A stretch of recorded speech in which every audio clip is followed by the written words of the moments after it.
Assalamualaikum warahmatullahi wabarakatuh. Bismillah, alhamdulillah, wassalatu wassalamu ala rasulillah Sayyidina wa maulana Muhammad ibn Abdillah wa ala alihi wa sahbihi wa man tabi'ahudah ila yaumil qiyamah. Ashhadu an la ilaha illallah wahdahu la syarikalah wa ashhadu anna sayyidana wa maulana Muhammadan abduhu wa rasuluhu la nabiyya ba'dah. Para pecinta sinyal Islam Indonesia dimanapun berada, alhamdulillah wa syukur ala ni'amillah. Pada siang kali ini, atas izin Allah subhanahu wa ta'ala, kita dipertemukan di majelis sinyal Islam Indonesia yang insya Allah barokah. Mudah-mudahan majelis ini menjadi majelis yang dirindukan oleh baginda Rasulullah Sallallahu Alaihi Wasallam. Para pecinta sinyal Islam Indonesia, kali ini kita akan membahas perkara yang tidak membatalkan puasa. Paslun alladzi la yabturu mimma yasilu ilal jaub sab'atu afrodin. Menurut asal, setiap ada benda dunia yang masuk pada jauf atau pada lubang-lubang yang hadbatin kesananya, maka itu akan membatalkan puasa. Ada benda dunia masuk lewat hidung, lewat kuping, lewat tenggorokan, ya, itu membatalkan puasa. Nah, sekarang ada 7 perkara yang jika benda dunia masuk pada jika ada benda dunia yang masuk pada jauf, itu tidak membatalkan puasa. Yang pertama adalah mayasilu ilal jauf binisyanin au jahlin au ikrohin. Yang pertama ada benda dunia yang masuk pada jauf. Pertanyaannya, apa itu jauf? Jauf itu adalah lubang-lubang yang nanti tembusnya kepada usus, kepada perut. Seperti mana jauf? THT. Tenggorokan, hidung, telinga, ini nyambung dengan tenggorokan, dengan ke sini, ya. Yang nyambung akan ke perut. Nah, itu kalau ada perkara dunia masuk lewat THT, masuk lewat mulut, masuk lewat hidung, masuk lewat telinga, ini membatalkan puasa. Oh, berarti kalau perkara dunia masuknya bukan lewat THT, seperti mana? Seperti lewat mata. Lagi puasa, siang hari pakai obat tetes mata. Apakah batal puasa? Nah, tidak batal puasanya. Kenapa tidak batal puasa? Karena mata bukan jauf. Cuman ada ulama yang berpendapat makruh hukumnya. Kenapa makruh? Ditakutkan nanti ketika diteteskan obat mata ke mata, takut ada rasa. Oleh karena itu maka ada rasa pahit kadang-kadang di tenggorokan. Nah, itu takut, hukumnya makruh. Karena mata bukan jauf. Nah, masuknya perkara dunia lewat jauf, yaitu lewat THT tadi, maka dengan sebab binisyanin, sebab lupa. Kirain teh bukan sedang puasa, masukin benang ke sini, keluar hidung, atau kirain teh tidak puasa, korek kuping dalam-dalam pakai cotton bud, gitu. Atau lupa kirain puasa, minum lewat mulut. Nah, itu tidak batal puasa. Ada perkara dunia masuk lewat THT, yaitu masuk pada lubang jauf lewat THT, tapi dasarnya adalah lupa, maka tidak membatalkan puasa. Makan minum lupa tidak batal puasa. Au jahlin, Atau dasarnya jahil apa jahlin? Bodoh, tidak tahu. Hidupnya jauh dari ulama. Ya, hidupnya jauh dari ulama atau baru masuk Islam. Hidup jauh dari ulama sehingga tidak tahu hukum-hukum, atau baru masuk Islam sehingga belum memperdalam hukum-hukum Islam. Maka kalau dia memasukkan benda dunia lewat jauh yang dasarnya jahlin, yaitu dia tidak tahu hukum, ya, maka itu tidak batal puasa. Au ikrohin, atau dasarnya dipaksa. Ada orang yang maksa. Cuman ini, apakah setiap ikroh dapat membatalkan puasa? Ada dua. Jadi syaratnya ikroh itu yang pertama, si mukri harus lebih kuat daripada si mukroh. Siapa mukri? Orang yang memaksa, dia harus punya kekuatan. Baik kekuatannya fisik, badannya jangkung gede. Badannya jangkung gede. Kedua, kalau bahasa Sunda mah sahok gaplok. Sahok gaplok, sekali ngahok langsung digaplok, nah gitu kan bahasa Sunda. Ya, kalau dia ngomong ya nyata, saya pukul kamu, langsung dipukul. Saya bunuh kamu, takut dibunuh. Nah seperti itu. Ya, si mukrih itu punya kekuasaan. Atau badannya kecil-kecil biasa, kalau bertengkar mah kita juga sanggup. Cuman banyak kan yang memaksa, bil kuah banyak dengan kekuatannya. Nah, bagaimana kalau ya si mukrih yang memaksa itu punya kekuatan, isi mukrohnya itu lemah, kemudian si mukroh mengikuti permintaan mukrih, orang yang memaksa, apakah batal puasanya? Tidak batal puasanya, asal jangan bikhtiarihi. Asal jangan bikhtiari nafsihi, harus bikhtiaril mukrih. Maksudnya apa? Harus mengikuti sebagaimana permintaan si mukrih. Kamu puasa? Puasa. Makan. Minum, habiskan. Karena nyuruhnya makan, minum, habiskan, ya habiskan. Makan. Jangan, saya puasa. Kalau tidak dimakan, diminum, dihabiskan, saya bunuh kamu. Ya udah, makan, habiskan, minum, dihabiskan, beres weh, tidak batal puasa. Itu bikhtiaril mukrih. Bagaimana bikhtiari nafsihi? Bikhtiari nafsihi mah, kamu puasa? Puasa. Makan, habiskan, minum, habiskan. Saya mau dihabiskan mah takut batal puasa. Sedikit weh. Sedikit weh. Harusnya tadi disuruh apa? Habisin. Ini cuman 2 suap, 3 suap. Udah takut batal puasa. Itu malah jadi batal puasa.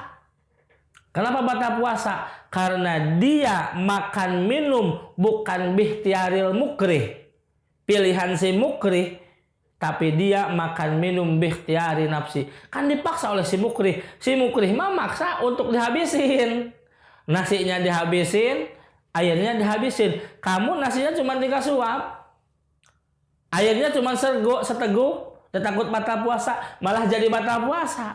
Kenapa? Karena makan minumnya sedikit itu bikhtiari nafsihi, bukan bikhtiaril mukrih. Kayak contoh, kata si mukrih, orang yang memaksa, itu siapa? Istri saya. Wah, istri kamu, ceraikan dengan talak 3. Nggak bisa. Kalau kamu tidak menceraikan istri kamu dengan talak 3, saya bunuh nih. Pistol sudah di sini nih. Saya bunuh, atau golok, saya bunuh nih. Dan dia kalau ngomong bunuh. Masya Allah. Cepat. Dipaksa. Kamu ceraikan istri kamu dengan talak 3. Kata si mukrih, orang yang maksa. Kata dia, ya udahlah. Saya ceraikan kamu atau saya tolak kamu dengan tolak 3. Jatuh tidak tolaknya? Tidak jatuh tolak. Kenapa? Karena dia melafazkan tolak, menjatuhkan tolak atas permintaan orang yang memaksa. Talaknya 3. Tapi kalau bikhtiaril nafsi, bagaimana bikhtiaril nafsi? Contoh bikhtiaril nafsi, istri siapa? istri saya. Hah? Ceraikan istri kamu dengan talak 3. Kalau kamu tidak menceraikan istri kamu dengan talak 3, saya bunuh kamu. Oh enggak ah. Ceraikan cepat. Mau dibunuh. Ya udah. Kalau saya menceraikan talak 3, nanti saya nggak bisa kembali lagi. Ya udah, saya tolak kamu 1. Permintaan si mukri berapa? 3. Ini malah talaknya 1. Jadi tidak tolaknya. Jadi karena bihtiari nafsihi bukan bihtiaril mukri. Nah gitu. Nah ini pun sama. Dalam membatalkan puasa tuh ya, makan minum ya, atau ada perkara dunia yang masuk lewat jauh tidak batal puasa karena dipaksa. Itu tadi si mukri harus lebih berpuasa daripada mukroh ya. Kemudian yang kedua, si mukroh harus ngikuti sebagaimana permintaannya si mukri. Jangan harus bihtiaril mukri, jangan bihtiari nafsihi. Wa bijaroyani raikin bima baina asnanihi wa qad ajaza an majjihi li udrihi. Kemudian yang berikutnya, ada perkara dunia masuk kepada jawab. Ya apa? Wabijaroyani raikin, menelan ludah. Menelan ludah, tapi ludah yang ada yang masih ada di mulutnya. Di antara giginya. Maksudnya apa? Ludah yang belum keluar dari had batin. Seperti mana? Ludah yang ada di mulut kita. Haus nanti tenggorok sedang puasa tenggorokan kering. Ya sudah, dikumpul-kumpul aja sudah banyak ditelan. Hanya sebatas untuk membasahi tenggorokan. Batal puasanya apa tidak? Tidak. Kenapa? Karena ludahnya masih ada di dalam mulut, belum keluar kepada had dunia, kemudian dimasukkan lagi kepada jawab, itu tidak membatalkan puasa. Kenapa? Perkara batin keluar masih di mulut, belum kepada had dohir, masih di mulut, dimasukin lagi ke batin, itu tidak membatalkan puasa, yaitu dengan menelan ludah. Jadi kalau kita puasa tenggorokan kering, kumpulkan saja ludah ya di lidah, itu baru ditelan, itu tidak membatalkan puasa. Bagaimana kalau ludahnya, mohon maaf punten, jorok dikit. Bagaimana kalau ludahnya sudah ke sini, adai. Punten. Sudah ke sini, adai. Ditarik Wah, ditarik lagi dari sini. Perepet ke dalam lagi, baru ditelan. Batal puasanya apa tidak? Batal puasanya. Kenapa? Sebab ludah sudah ngambai ke bawah. Sudah masuk kepada had dunia, dia tarik lagi ke dalam, ke mulut, kemudian dimakan lagi, dimasukin ke dalam perut, itu batal puasa. Kenapa? Sama saja dengan makan air. Benda dunia dimasukin kepada had batin. Jadi kalau masih di dalam mulut mah ditelan ludah tidak batal puasa. Tapi kalau sudah keluar dari mulut lewat bibir, ditarik lagi ke dalam, itu batal puasanya. Wa qad ajaza an majili udrihi wa ma wasala ila jaub wa ma wasala ila jaub wa kana gubarun torikun. Yang berikutnya adalah ada perkara dunia yang masuk kepada jaub melalui udara. Seperti apa? Gubarun torikun. Apa sih gubarun torikun? Peleduk jalan. Apa peleduk jalan? Debu jalan. Kemarau berkepanjangan, jalannya belum diaspal, masih tanah. Otomatis ketika lewat motor tuh tanah akan naik ke atas berdebu. Nah, kita hisap ya, tidak pakai masker mungkin, hisap lewat lewat hidung apa, sehingga kalau kita dahak kotor nanti kan, kotor. Batal puasa tidak membatalkan puasa. Debu jalan yang masuk lewat hidung ya, itu tidak membatalkan puasa. Kenapa? Usrul ihtirad, sulit menjaganya. Kalau sekarang kan ada masker, bisa pakai masker, ya pakai masker untuk mengantisipasi. Yang berikutnya wa ma wasola ilaihi wa kana gurbalah daqiq. Ada perkara dunia yang masuk lewat jauh, wa ma wasola, ada perkara dunia yang masuk lewat jauh, wa kana gurbalah daqiq. Banyak apa ya gurbalah itu? Banyak material-material kecil yang masuk ke lubang hidung kita. Seperti apa sih material kecil? Ya seperti, mohon maaf, kalau kita lagi ngamplas atau sapu-sapu beres rumah, kan kalau ada sinar matahari masuk suka kelihatan terbang-terbang ya, kecil. Itu kehisap oleh kita. Batal puasa atau tidak? Tidak membatalkan puasa. Audubaban toiron, atau ada lalat yang masuk. Ada lalat yang masuk. Gimana? Maklum jam 1 atau jam 2 malam perut kosong, mulut bau, namanya puasa. Perut kosong, mulut bau, mangap, tidak ditutup. Wow. Nah, akhirnya datangnya apa? Lalat ngoeng-ngoeng, langsung masuk ke telan, ke tenggorokan. Batal puasanya? Tidak batal puasanya. Kenapa? Karena tidak disengaja. Makanya kalau mangap harus ditutup biar tidak ada lalat masuk. Ya. Aunahwahu dan seumpamanya lalat. Wallahu a'lam bissawab. Itulah perkara-perkara dunia yang masuk lewat jauh yang tidak membatalkan puasa. Kenapa tidak membatalkan puasa? Karena tidak disengaja. Kalau disengaja batal puasa tidak? Bisa batal puasa. Banyak debu sama pengen supaya debu masuk ke mulut, gitu kan, batal puasa. Atau bikin kipas biar debunya masuk mulut, itu batal puasa kalau disengaja mah.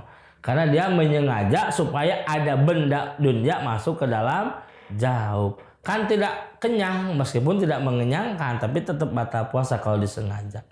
Ini mah hal-hal yang tidak disengaja karena usrul ihtirad, sulit untuk menghindarinya, menjaganya. Bagaimana kalau darah kita gusi kita berdarah? Nah, bagaimana kalau gusi kita berdarah? Apakah batal puasa kalau kita tidak punya penyakit? Kita tidak punya penyakit. Biasa normal, nggak sikat gigi apapun nggak pernah berdarah, biasa normal. Nah, kemudian ada darah. Pas begitu ngeludah ada darahnya, ya. Udah ludah sama darah ditelan, batal puasanya. Karena dia sengaja menelan ludah yang bercampur darah, batal puasanya. Bagaimana kalau sudah, ada ludah berkumur-kumur satu kali masih ada, kumur-kumur 2 kali masih ada, kumur 3 kali hilang, 4 kalinya hilang, udahlah. Itu mah tidak batal. Kalaupun sudah kita berusaha, ada sedikit mungkin sisa-sisanya, itu tidak membatalkan puasa. Karena kita sudah berusaha menghilangkan supaya darah tidak ketelan. Bagaimana kalau orang yang memang punya penyakit, gusinya itu berdarah terus? Saya mana emang gusi saya berdarah terus. Masa sih tiap hari ngeludah gitu kan? Gimana juga? Otomatis ada ludah yang saya makan yang bercampur dengan darah. Batal tidak puasa? Tidak membatalkan puasa. Kalau orang yang memang punya penyakit, gusinya selalu berdarah, bercampur dengan ludah, ludahnya ditelan, tidak membatalkan puasa. Kenapa tidak batal puasa? Karena dia sedang berpenyakit. Wallahu a'lam. Nas'alullah al-karim bijahi nabil wasim. Ini pengajian kitab Sapin ini sudah beres. Sampai perkara dunia yang masuk lewat jauh tidak membatalkan puasa.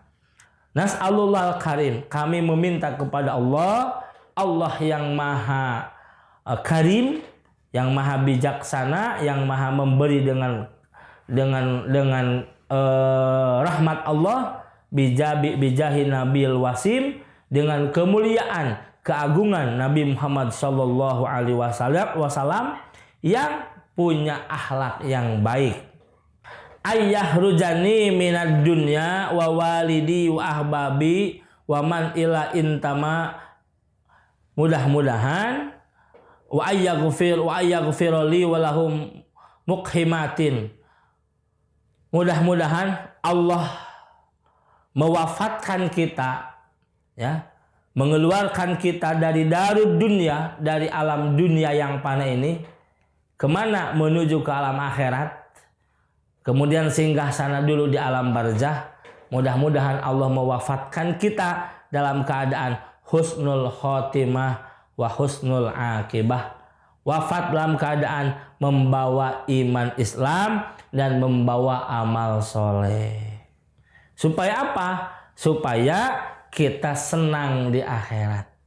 Karena Islam menganjurkan bahagialah kamu di dunia dan bahagialah di akhirat. Keseimbangan hidup, bahagia di dunia itu harus menjadi dhari'ah, menjadi asbab supaya mendapatkan kesenangan hidup di akhirat. Di dunia bahagia, di akhirat tidak bahagia, naudzubillah sumanahu. Di dunia sengsara, di akhirat bahagia, kurang sempurna.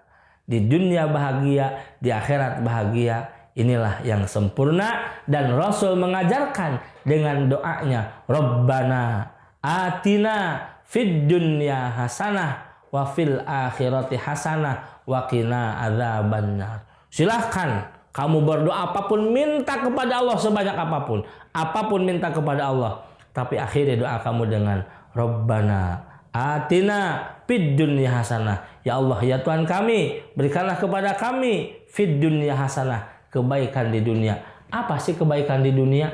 Usianya panjang, dalam keadaan sehat walafiat, gampang milik rezekinya, rumah tangganya sakinah mawaddah warahmah, anak-anaknya menjadi anak-anak yang soleh, bahagia di dunia. Apa sih bahagia di akhirat? Bahagia jelas, selamat di alam kubur, selamat di alam mahsyar, selamat di alam mizan, selamat di alam hisab, selamat di sirat, dan masuk surganya Allah Subhanahu wa ta'ala. Rabbana atina fid dunya hasanah wa fil akhirati hasanah wa qina adzabannar. Keseimbangan hidup dunia dan akhirat yang Rasul ajarkan. Wa sallallahu ala sayyidina Muhammadin bin Abdullah bin Abdul Muttalib bin Hashim bin Abdul Manaf, Rasulullah ila kafatil khalqi, Rasulullah malahim Habibullah al-Fatih al-Khatim wa alihi wa sahbi azmain walhamdulillahi rabbil alamin. Salawat salam mudah-mudahan tercurahkan selamanya kepada baginda Rasulullah sallallahu alaihi wasallam. Rasulullah adalah putra Sayyid Abdullah. Sayyid Abdullah putranya Abdul Muttalib bin Hashim bin Abdul Manaf. Ini adalah zuriyah Rasulullah, leluhur Rasulullah SAW. Orang tuanya adalah Sayyid Abdullah. Sayyid Abdullah wafat ketika Rasulullah 2 bulan dalam kandungan. Diuruslah beliau oleh kakeknya yang namanya Abdul Muttalib. Abdul Muttalib bin Hashim bin Abdul Manaf. Rasulullah diutus untuk seluruh makhluk. Jin, Nabi dan Rasulnya adalah Rasulullah Muhammad. Malaikat, Nabi dan Rasulnya adalah Rasulullah Muhammad. Untuk seluruh makhluk Allah, Nabi terakhir, Nabi akhir zaman. Walhamdulillahirabbil alamin. Mudah-mudahan kajian kitab Safina ini menjadi kajian yang barokah untuk kita, yang membawa hikmah, manfaat besar untuk kita, dan mudah-mudahan ibadah kita jadi lebih sempurna dengan ilmunya, dan mudah-mudahan ibadah kita diterima oleh Allah sebagai ibadah yang makbul mabrur. Amin ya Allah ya rabbal alamin. Billahi fisabil haq. Wassalamualaikum warahmatullahi wabarakatuh.